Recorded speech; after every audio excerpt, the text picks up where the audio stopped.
Jay Panda, Member of Parliament. My question is addressed to General Jacobs. You referred to your experiences and you referred to Mrs. Gandhi being decisive.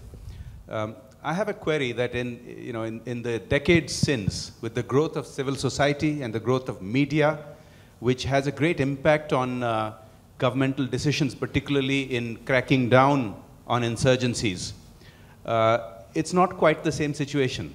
The era has changed. But is there something that we can do that you would recommend that institutionalizes the process of tackling insurgencies rather than depending on a charismatic leader? Yeah. The point really is that do we want to accept? I've sent many papers to government. It's like a dead letter office, no response. Point is this. At present, the state governments are responsible, being a state subject. So what is the coordination? Very little. You have, each state has its own policy and stops at their borders.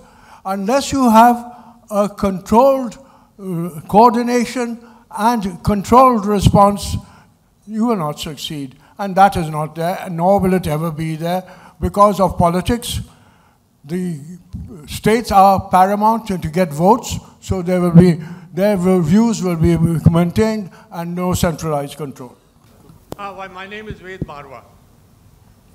A distinction needs to Delhi Police. A distinction needs to be made between terrorism, which is sponsored by groups which are operating in the country, and groups, terrorist groups, which are basically sponsored from outside the country. And my question is to my good friend Aziz Ahmed Khan. He has talked about the role of the conventional army and rightly said that this role should be not be there as far as possible. But how would he, and how is Pakistan's experience, how would he like cross-border terrorism to be dealt with? And what is the role of conventional army in that regard? Thank you.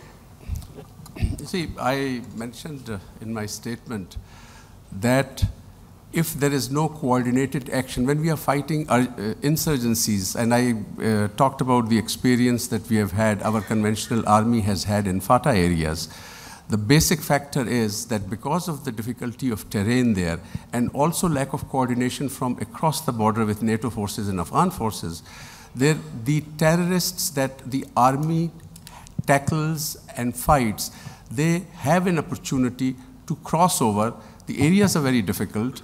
They regroup there quietly and then re-enter. It makes the operation doubly difficult because of that.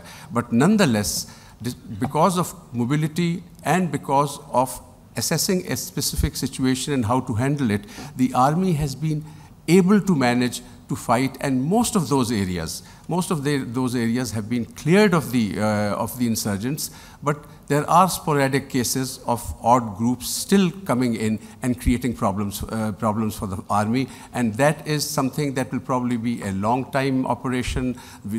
As the civilian forces are created and the civil administration takes over those areas, the army can be withdrawn from those areas. But initial thrust has to be from the army, and there is the best operational possibility would be when there is cross-the-border coordination between the two sides to fight this menace together. Thank you. And then the last question, former Army Chief, General Singh.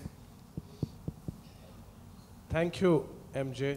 I would like to say that the panel has covered all issues which are very, very important and close to the heart for anyone. Either he's a terrorist, or he's an insurgent, or if he's an ordinary citizen caught up in this strife.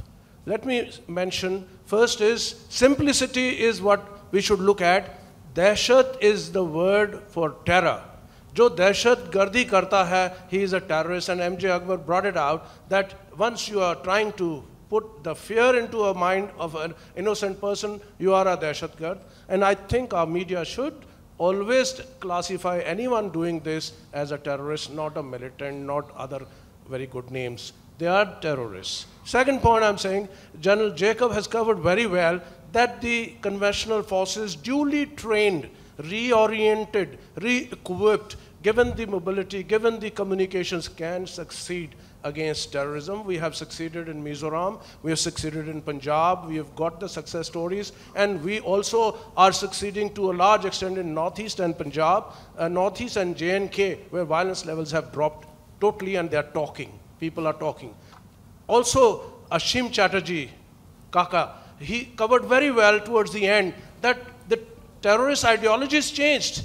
So ULFA has no ideology, so to speak, except extortion and also taking help of the people against whom they started the ULFA movement. They didn't want people, illegal people to come in, the migrants, but they joined them to take support. And now they are nothing else but criminals, killing, extorting, and things like that. Right. Very rightly brought out by Ambassador Khan, I want to ask you, sir, that you have talked about external help. Shan't we say that it's wrong to help anybody across the borders, because that is the way you can prolong a terrorism movement and so on? Your comment, sir. Absolutely, I agree with you entirely that there is need for coordination and cooperation so that this menace is fought jointly. And that is why I mentioned that the international community need to cooperate so as to choke those points from where the material and financial help comes to the terrorists and the insurgent forces. And that cooperation, as time passes and as experience is gained, is getting more and more implementable, and things becoming more and more difficult for the terrorists. But it is still a very difficult battle to fight.